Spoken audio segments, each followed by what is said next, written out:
নমস্কার, 7 এভেক নিউজ নেটওয়ার্কে আপনাদের সকলকে স্বাগত জানাচ্ছি। আর এই মুহূর্তে আমাদের মধ্যে উপস্থিত রয়েছেন, আমাদের সঙ্গে উপস্থিত রয়েছেন বিশিষ্ট রাজনৈতিক বিশ্লেষক বিশ্বনাথ চক্রবর্তী, অধ্যাপক বিশ্বনাথ চক্রবর্তী। ওনার কাছে প্রশ্ন করতে গেলে একটু বিস্তারে আলোচনা, মানে বিস্তারে আলোচনা বলতে সময় নিয়ে নয়। বিশ্বনাথবাবু, এই যে আপনার কেলগ মানে কলেজ, মুখ্যমন্ত্রী লন্ডন সফর নিয়ে বিস্তর আলোচনা হচ্ছে। আচ্ছা, এখানে সাংবাদিকদের কেন সমালোচনা হচ্ছে না? যে সাংবাদিকরা ওনার সঙ্গে গেছিলেন, যারা আন্দোলন করলেন বা ওনাকে, আমাদের মাননীয় মুখ্যমন্ত্রীকে বক্তৃতা করতে বাধা দিলেন, তারা কারা? অথবা মুখ্যমন্ত্রী ওখানে যে শিল্প সম্মেলন করলেন, একটা ছোটোখাটো কাঁধের সঙ্গে করলেন, কী বিনিয়োগের আশ্বাস নিয়ে এলেন, সেই জায়গায় দাঁড়িয়ে আমাদের দেশের থেকে যে সমস্ত সাংবাদিকরা গেছিলেন তাদেরকে একটা ভূমিকা পালন করা উচিত ছিল না? প্রথমত বলবো যে সোদপুরের যে আলোচনা সভায় আমি এসেছি, আপনি সাংবাদিক হিসাবে যে ইউটিউব চ্যানেল খুলেছেন 7A, সেটা জনপ্রিয় হোক, ঈশ্বরের কাছে সেটা কামনা করি, এবং আপনি যাতে ওই কেলগ কলেজের সাংবাদিকদের মতো না হন, ঈশ্বরের কাছে সেটাও কামনা করি। দেখুন, মানে এটা তো ঠিক যে ভারতবর্ষে এবং পশ্চিমবাংলায় একটা মিডিয়ার ক্রাইসিস চলছে। তার মধ্যেও আপনারা কিছু ছোট ছোট মিডিয়া যারা ইউটিউব চ্যানেল খুলছেন, নির্ভীকভাবে সাংবাদিকতা করবার চেষ্টা করছেন। আপনাদের বিরুদ্ধে অনেক সময় থ্রেট কল আসে, আপনাদেরকে চাপের মধ্যে থাকতে হয়, পয়সা কড়ি কম, তারপরেও কিন্তু প্রকৃত অর্থে বাক স্বাধীনতার জায়গা, প্রশ্ন করার জায়গাটা আপনারা তৈরি করছেন। কিন্তু এটা দুর্ভাগ্যের হলেও সত্যি, 2014 সালের পর থেকে জাতীয় স্তরে নরেন্দ্র মোদী এক ধরনের সাংবাদিকদের সাথে কথা বলতে পছন্দ করেন, যারা তার স্তুতি করে, এটাকে আমরা গদি মিডিয়া বলি। আর মমতা বন্দ্যোপাধ্যায়ও সেই সমস্ত সাংবাদিককে সঙ্গে নিয়ে চলেন, নবান্নের জায়গায় দেন, কথা বলেন, যারা তার স্তুতি করে। এদেরকে আমরা দরবারি মিডিয়া বা মমতা মিডিয়া বলি। এরা গদি মিডিয়ার লোকরাও সাংবাদিক নন আমার চোখে, একজন অধ্যাপকের চোখে, আর মমতা মিডিয়ার লোকরাও আমার চোখে সাংবাদিক নন, তারা এক ধরনের দালালি করেন। সুতরাং তাদের ভূমিকাটা কিন্তু আমি সত্যি বলতে কি সাংবাদিকের মধ্যে ফেলি না। এবার আপনার যে মূল প্রশ্ন, যে কেলগ কলেজে সেখানে সাংবাদিকরা কি এই প্রশ্নগুলো করতে পারতেন না? হ্যাঁ, যে প্রশ্নগুলো মানে ছাত্ররা তুলেছেন, কেলগ কলেজের ছাত্ররা, সেই প্রশ্নগুলোই তো সাংবাদিকদের প্রশ্ন। এই প্রশ্নটা কি আসবে না 15 বছর শাসন করার পরে, যে দিদি আপনি যে টাটাকে সিঙ্গুর থেকে সরালেন, তার বিকল্প শিল্পায়নের কি উদ্যোগ নিলেন? টাটা কোম্পানি সরে যাওয়ার পরে সেখানে কোনো শিল্পও হলো না, কৃষিরও বিকাশ ঘটলো না, কেন হলো না? এই প্রশ্নটা তো কুণাল ঘোষ, ভীষ্ম মজুমদারদের করার কথা, কিন্তু করেনি তারা। ফলে প্রশ্ন তো আর আটকে থাকে না। যাদের দায় নেই, যারা রাজ্য সরকারের উপর নির্ভরশীল নন, যারা ভাতার উপর চলেন না, তারা তো এই প্রশ্নগুলো স্বাধীনতার জায়গা থেকে করবেনই। আবার একইভাবে এই প্রশ্নগুলো আসবে যে আরজি করে ওই রকম একটি মেয়েকে মারা হলো, একজন ডাক্তার বাবুরকে ধর্ষণ করে মারা হলো, তাতে একের পর এক গাফিলতির যে অভিযোগ এসছে, সেখানে রাজ্য প্রশাসনের কি কোনো ভূমিকা নেই? এই প্রশ্নটা কিন্তু দিদির সাথে যুক্ত যে মিডিয়ার লোকরা আছেন তারা কেউ করেননি। কিন্তু এই প্রশ্নটা তো সাধারণ মানুষ করবে। ফলে ছাত্ররা যারা স্বাধীন চেতা, তারা প্রশ্ন তুলেছেন যে আরজি করের মৃত্যুর দায় কে নিবে। এবং আপনাকে বলছি যে এই প্রশ্নটা তারা তুলছেন যে এই যে শিল্প সম্মেলন আপনি করেন, শিল্প কোথায়? শিল্প নেই কেন? যে প্রশ্নগুলো সাংবাদিকদের কথা ছিল, সেই প্রশ্নগুলো সাংবাদিকরা যেহেতু করেন না, সাংবাদিকরা দিদি মিডিয়ার সাংবাদিকরা মূলত দিদি কেমন আছেন, দিদি আপনি এত কাজ করেন কি করে, দিদি আপনি আমাদের অনুপ্রেরণা, এই যে কথাগুলো, এই কথাগুলোর মধ্যে কিন্তু অনেক বৃহত্তম কথা লুকিয়ে থাকে, যেগুলো আমাদের এই মমতা মিডিয়া বা আমাদের যে দরবারি মিডিয়া তারা করেন না। ফলে এই প্রশ্নগুলো তো আটকে থাকবে না। যেখানে স্বাধীনতা আছে সেখানে করবে। পশ্চিমবাংলায় স্বাধীনতা নেই, সেখানে প্রশ্ন করলে সে তৃণমূলের লোকজন মারধর করে বা দিদিন মানে পুলিশ নামিয়ে দিবে, ফলে এখানে প্রশ্ন করতে ভয় পায়। কিন্তু যেহেতু ব্রিটেনে যারা পড়াশোনা করছেন তারা স্বাধীনভাবে আছেন, তারা তো আর পশ্চিমবাংলার আইনে চলেন না, ভারতবর্ষের আইনেও চলেন না, তারা ব্রিটেনের আইনে চলেন। ব্রিটেনে মানে বাক স্বাধীনতাকে সর্বোচ্চ পর্যায়ের অধিকার দেওয়া আছে, ফলে বাক স্বাধীনতার সাথে ব্রিটিশরা কখনো কম্প্রোমাইজ করেন না। কিন্তু পশ্চিমবাংলায় তো কম্প্রোমাইজ হয়, বা এখানে যদি আপনি কথা বেশি বলেন, এখানে যদি সরকারকে প্রশ্ন করেন, তা আমরা তো দেখেছি যে কীভাবে মানে সাংবাদিকদের বা সাধারণ মানুষকে হেনস্থা হয়েছিল। শিলাদিত্য চৌধুরী বলে একজন কৃষক, তিনি প্রশ্ন করেছিলেন যে দিদি সারের দাম কেন এত বেশি, তিনি সঙ্গে সঙ্গে মাওবাদী বলে তাকে দাগিয়ে দিয়েছিলেন। হ্যাঁ, প্রেসিডেন্সি কলেজে মানে তানিয়া ভরদ্বাজ যেমন প্রশ্ন করেছিলেন, তাকে মাওবাদী বলেছিলেন। একইভাবে টুম্পা কোয়াল, মৌসুমী কোয়ালদেরকে কী কথা বলেছিলেন সেটা সবাই জানি আমরা। এবং একের পর শুধুমাত্র সুমনদের এগেনস্টে প্রায় 67খানা মামলা চলছে, এবং কোনো কারণ নেই। মানে প্রত্যেকটা মামলা হলো ভাই তুমি মুখ বন্ধ করো, তুমি কেন বিশ্ব মজুমদার হও না, তুমি কেন রজত রায় চৌধুরী হও না, তুমি কেন কুণাল ঘোষ হও না, তুমি কুণাল ঘোষ হয়ে যাও, বাস তোমাকেও আমি মামলা দিব না, এই তো গল্পটা। ফলে যারাই মানে পরিষ্কার করে বলতে গেলে দরবারি মিডিয়ার মধ্যে নাম না লেখাবে, তাদেরকে কিন্তু পরিষ্কার সুমনদের মতন 67-68 মামলা ফেস করতে হবে। এবং এটা কিন্তু দুর্ভাগ্যের যে পশ্চিমবাংলায় আপনারা যারা ইউটিউব চ্যানেল চালান, আপনাদের সহ মানে কর্মীরা বা আপনাদের সহ সম্পাদকরা বিভিন্ন চ্যানেলের, তারা যে কী নির্যাতিত হয়, চোখের জল ফেলে দিনের শেষে সাংবাদিকতা করতে হয়। গত পরশু দিনও আমি শুনলাম ভাঙড়ে একদল ইউটিউবারকে ঠেঙিয়েছে তৃণমূল কংগ্রেস। ফলে এটা খুব দুর্ভাগ্যের, এটা খুব মানে আমাদের কষ্ট দেয়, পীড়া দেয়। আমরা যারা ব্যক্তি স্বাধীনতাকে সর্বোচ্চ পর্যায়ে মানে ভালোবাসি, আমরা যারা মনে করি যে গণতন্ত্রের উপরে কিছু হতে পারে না, তারা আমরা দুঃখ পাই যখন দেখি সাংবাদিকদের শাসক দল পেটাচ্ছে। প্রায় সময়ই তো শাসক দলের লোকজন, সাংবাদিকরা তাদের মতো মানে শাসক দলের কথা মতো না চললে তাদেরকে পেটানো, মারধর করা। ইউটিউবারদের তো মানুষই মনে করে না, ইউটিউবারদের তো একদম যাতা অবস্থা। ফলে আমি তার থেকেই আশা করব, প্রত্যাশা করব, আপনারা যারা সাংবাদিকতা 7 চ্যানেল খুলেছেন, আমি আশা করব যে আপনারা মানুষের সুখ দুঃখ কষ্ট অন্যায় অবিচারের বিরুদ্ধে অবশ্যই প্রশ্ন করবেন এবং আপনারা মানুষের কাছে পৌঁছবেন, জনপ্রিয় চ্যানেল হিসেবে প্রতিষ্ঠা পাবেন এই অঞ্চলে, এটা আমার অবশ্যই প্রত্যাশা থাকবো। যেটা কেলক কলেজের মানে দিদির সহপাঠী মানে সহসঙ্গী সাংবাদিকরা করতে পারেননি, সেইটা আপনারা করে দেখাবেন, এই প্রত্যাশা একজন অধ্যাপক হিসেবে আমার থাকবে। আপনি যে জায়গাটায় বসে আছেন তার থেকে কয়েক ফার্লং দূরেই হচ্ছে নির্যাতিতার বাড়ি।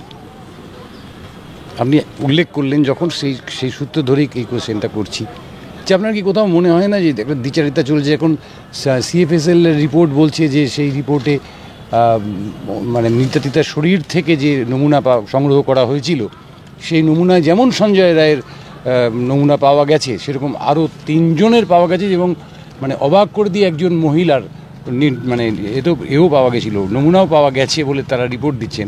অথচ CBI কোর্টে বলছে যে না, আর কেউ ছিল না, শুধু সঞ্জয় একা। দেখুন, CBIয়ের সবচেয়ে বড় ব্যর্থতা হলো এটা কনস্পিরেন্সি যে ছিল, বিশেষ করে তথ্য ধামাচাপা দেওয়ার কনস্পিরেন্সি ছিল, সেটা একজন অধ্যাপক হিসাবে, সাধারণ মানুষ হিসাবে আমার কেন প্রত্যেকেরই মনে হয়েছে যে ওই ঘটনাটা কয়জন ঘটিয়েছে সেটা আমি বলতে পারবো না, কিন্তু ঘটনাটা ঘটে যাওয়ার পরে এটা যে সাপ্রেশন অফ ফ্যাক্ট করা হয়েছে, এইটা মানে দিনের আলোর মতন। ফলে একাধিক মানে প্রিন্সিপাল থেকে শুরু করে মানে থানার থেকে শুরু করে জনপ্রতিনিধি, তাদের ভূমিকা যে ভয়ঙ্কর মানে অত্যন্ত সন্দেহজনক ছিল, এবং সাপ্রেশন অফ ফ্যাক্টের গল্পটা ছিল সেটা পরিষ্কার, সেইটা কিন্তু CBI তুলে ধরতে পারেনি। এটা CBI বিরাট ব্যর্থ আমি বলবো। এবং আমি এই ব্যর্থতাটাকে CBIয়ের পেশাগত ব্যর্থতা বলবো নাকি দিদি মোদি সেটিংয়ের ফলে এই ব্যর্থতাগুলো আসছে। কারণ দেখুন, এর আগেও আমরা দেখেছি সুজয় কৃষ্ণ ভদ্র যখন জেলে, তখন কিন্তু তার মালিক কিন্তু বাইরে ছাড়া থাকছে। ফলে বারবার আদালত থেকে প্রশ্ন উঠছে যে কেন মাথা পর্যন্ত CBI তদন্ত নিয়ে যেতে পারছে না। ফলে সেইখান থেকে আমার প্রশ্ন যে আর.জি. করের ঘটনাতে যে সাপ্রেশন অফ ফ্যাক্ট, সেই সাপ্রেশন অফ ফ্যাক্ট বা তথ্যকে যারা গোপন করবার চেষ্টা করেছেন, নানা বিকৃত করবার চেষ্টা করেছেন, ধামাচাপা দেওয়ার চেষ্টা করেছেন, তাদের নামগুলো তুলে আনতে পারেনি CBI, তাদেরকে চিহ্নিত করে পানিশমেন্ট করতে পারেনি CBI। এটা একটা গ্রহিত অপরাধ, সামাজিক রাজনৈতিক প্রশাসনিক অপরাধ করলো কিন্তু CBI। ডাক্তার শ্যামাপদ ঘড়ুই সেইখান থেকে ডাক্তার সুবর্ণ গোস্বামী, আপনি কি একই ছবি দেখছেন? না, ঠিকই, মানে শাসক তো কাউকে পছন্দ করছে না। শাসক হলো ভিন্ন স্বর শুনতেই চাইছে না। ভয়ঙ্কর একটা শাসক, মানে আমাদের রাজ্যে মানে যে যখন শাসন ক্ষমতায় থাকে, সে সিপিএম হোক, সে তৃণমূল হোক বা কংগ্রেস হোক, তারা সবসময় বিরোধী দলের উপরে নির্যাতন করে। বিরোধী দলের দেহ এবং মনের উপরে অধিকার জমায় তারা। মানে আমাদের দেশের শাসক সবসময় বিরোধী এবং যারা হয় তাদের দেহ ও মনের উপর নিয়ন্ত্রণ নিয়ে নেয়।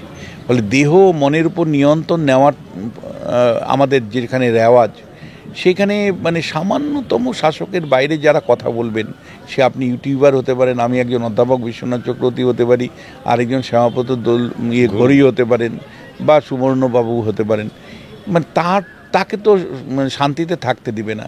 এমনকি নাগরিক আন্দোলনে যারা প্রতিবাদে মাঠে নেমেছিল, রাস্তায় নেমেছিল, প্রতিবাদ করেছিল, মোমবাতি জ্বালিয়েছিল, তাদেরকে সরকারি অনুষ্ঠানগুলোতে বয়কট করা হয়েছে। তাদের পেশাই হলো সাংস্কৃতিক জগতের কাজ, মানে পারফর্ম করে কিছু রোজগার করা।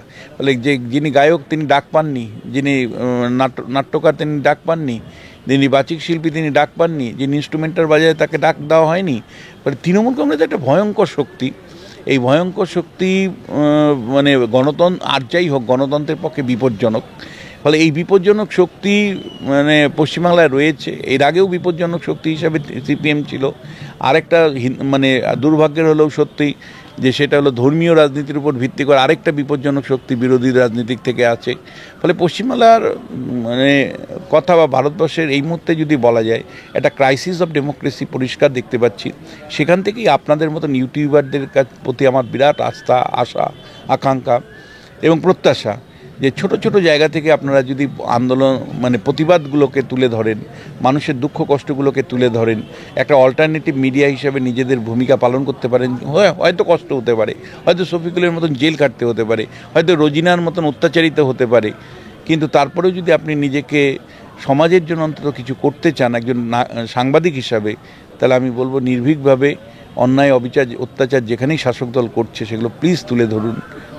তার মধ্য দিয়েই মুক্তি হতে পারে। আমার শেষ প্রশ্ন, আপনি যখন পানিহাটিতে এসেছেন, পানিহাটি লিটল ম্যাগাজিন পুস্তক মেলাতে, এই পানিহাটিতে আমরা থ্রেড কালচার চলছে, বিধায়ক থেকে শুরু করে বিধায়ক পুত্র, কাউন্সিলর, দেশ মানে কখনো জার্মানি থেকে, কখনো উরুগুয়ে থেকে, কখনো নিউ ইয়র্ক থেকে, কখনো বাংলাদেশ থেকে থ্রেডের পর থ্রেড করা হচ্ছে, কিন্তু একবারের জন্য বিরোধীদের বিরুদ্ধে কোনো ষড়যন্ত্রের অভিযোগ উঠে আসছে না। না, একটা তো ঠিক যে মানে বিরোধী নেই, এটা ফ্যাক্ট। বিরোধী নেই সেটা একটা কারণ। আর দ্বিতীয় হলো যে সবটাই যেহেতু শাসক, নির্বাচনের মাধ্যমে বিরোধী শূন্য করার পরে এবং তারপরে বিরোধীদের মারধর করে ঘরে ঢুকিয়ে দেওয়ার ফলে এখন সবাই শাসক। মানে অধ্যাপক থেকে শুরু করে রিক্সাওয়ালা, সবজিওয়ালা থেকে শুরু করে দোকানওয়ালা, সবাই এখন শাসক দলের পতাকার তলে আছে। ফলে মারছে কে শাসক, মরছে কে শাসক, থ্রেড কল করছে কে শাসক, থ্রেড কল পাচ্ছে কে শাসক। এটাকে বলা হয় টোটাল হেজিমনি। এটা গ্রামসির ভাষায় যদি আমি বলি তাহলে বলা হয় একটা টোটাল হেজিমনি। এই হেজিমনিক কন্ডিশনটা কিন্তু ডেমোক্রেসির পক্ষে, গণতন্ত্রের পক্ষে বিপজ্জনক। পানিহাটির মানুষের কাছে যে গণতন্ত্র নেই সেটা কিন্তু আমি জানি। একটা বিস্তীর্ণ অভিযোগ বারবার শাসক যারা এখানে আছেন, বিশেষ করে মানে এমএলএ, কাউন্সিলর, তাদের বিরুদ্ধে একটা অংশের বিরুদ্ধে বিরাট অভিযোগ আছে যে বিরোধী রাজনৈতিক দল মিটিং মিছিল করতে গেলে মানে ভোটের দিন বিরোধীদেরকে যেভাবে ঘরে ঢুকিয়ে দেওয়া হয় বা বিরোধীদের মিটিং মিছিলের উপর যেভাবে হামলা হয়, আক্রমণ হয়, এটা কিন্তু আমি বলছি খুব দুর্ভাগ্যের। যারা আজকে শাসনে আছেন তাদেরকে আমি বিরোধী থাকাকালীন চিনতাম। তাদের বাড়িতে গিয়ে দেখেছি যে মানে গ্যাসে নয়, কাঠে রান্না হতো এবং একচালা একটা ঘর ছিল। আমি তাদের বাড়িতে গেছি, আমার মনে আছে যে তারপরেই একটা রেলের ছোট্ট বাজার ছিল, তারপরে সোদপুর রেল লাইন ছিল, এরকম কিছু একটা মানে। কিন্তু এখন তাদের থার্ড বার তাদের চলন ভাবনা চিন্তা যেভাবে চলে আমি কিন্তু মেলাতে পারি না। এটা দুর্ভাগ্য হলেও সত্যি যে রাজনীতির উপর ভিত্তি করে মানুষ নিজেকে অর্থবান করছে, শক্তিবান করছে, মেধার উপর নয়, পেশার উপর নয়। সব মিলে আমি বলবো পানিহাটির মানুষ গত 20 বছরের সিপিএমের আমলে অত্যাচারিত হয়েছে, তৃণমূলের আমলে অত্যাচারিত হচ্ছে এবং আগামী দিনে যারা আসবে তারাও মানে গণতন্ত্র দিতে পারবে কিনা আমার একটা ডাউট আছে। কারণ একটা লেগেসি চলছে। কিন্তু এখানেই একটা আপনাদের কাছে আমি প্রত্যাশা করব, এই যে ছোট ছোট এই যে ধরুন এই যে মেলাটা হচ্ছে, লিটিল ম্যাগাজিন মেলা, আপনারা সাংবাদিক ছোট ছোট মানে ইউটিউবের সাংবাদিকরা আছেন, অর্থাৎ নাগরিক জীবন থেকে যে প্রশ্নগুলো তোলা যায়, নাগরিক জীবনকে যদি গুরুত্ব দেওয়া যায়, নাগরিক সমাজকে যদি আমরা জাগ্রত করতে পারি, নাগরিক সমাজের থেকে যদি প্রতিবাদ আন্দোলনগুলো গড়ে তুলতে পারি আমরা, তাহলেই কিন্তু শাসক সমঝে চলবে, আইনের শাসন প্রতিষ্ঠা পেতে পারে রাজ্যে এবং পানিহাটিতে অবশ্যই। ফলে নাগরিক সমাজকে কিন্তু গুরুত্ব দিতে হবে। যেখানেই ছোট ছোট নাগরিক উদ্যোগ দেখবেন সেখানে ইউটিউবার হিসাবে কিন্তু সেগুলোকে হাইলাইট করা, গুরুত্ব দেওয়া, যাতে করে রাষ্ট্রীয় সমাজের বাইরেও, রাজনৈতিক সমাজের বাইরেও নাগরিকদের একটা অটোনমি থাকে, সেটা নিশ্চিত করার মধ্য দিয়েই কিন্তু মানুষের গণতন্ত্রের আস্বাদ কিন্তু নিশ্চিত করা যেতে পারে। ফলে ওটাই আমার একমাত্র মানে আশা, যে যদি একদল মানুষ এগিয়ে আসে একটা ভাইব্রেন্ট নাগরিক সমাজ গঠনের প্রশ্নে, তাহলে কিন্তু অন্ততপক্ষে গণতান্ত্রিক পরিসর, সামাজিক পরিসরটা অনেক বিস্তার হবে এবং শাসক দলের যে টিরেনি, যে অত্যাচার, সেখান থেকে কিছুটা মানে নিবৃত্তি বা অন্ততপক্ষে সুরক্ষা পাওয়া যেতে পারে, এটা আমার প্রত্যাশা। অনেক ধন্যবাদ। আর আমরা মানে শেষে বলতেই হয় যে আমরা যেন অধ্যাপক বিশ্বনাথ চক্রবর্তীর গলার থেকে নোম চমস্কির যে 10টা উপদেশ সাংবাদিকদের উদ্দেশ্যে, সেই 10টা উপদেশের খানিক কাজ পেলাম। জানি না কী হবে, কোথায় পৌঁছবো আমরা, কিন্তু আমাদের পথ চলবে এবং সাথে যদি বিশ্বনাথ বাবুর মতন মানুষেরা আমাদের সঙ্গে থাকেন। ক্যামেরায় শ্যামল পালের সঙ্গে চন্দন সেনগুপ্ত, 7 নিউজ, সোদপুর। জয় হিন্দ।